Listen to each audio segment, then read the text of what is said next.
আমাদের কিশোরগঞ্জে জহিরুল ইসলাম সাহেব, ওনার মতন বড় বানায় দেন, বাদশাহ সাহেবের মতন বানায় দেন।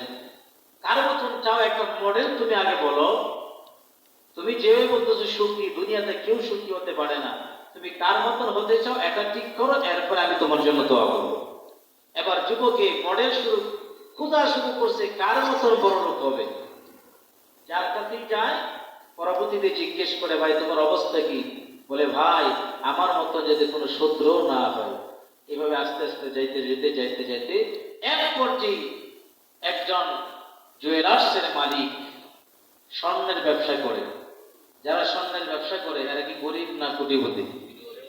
স্বর্ণের ব্যবসায়ী জুয়েলার্সের কাছে গেল, গিয়া দেখে তার বিশাল বাড়ি, বাগান, চতুর্দিকে মনোহর দৃশ্য, মন কাড়া দৃশ্য।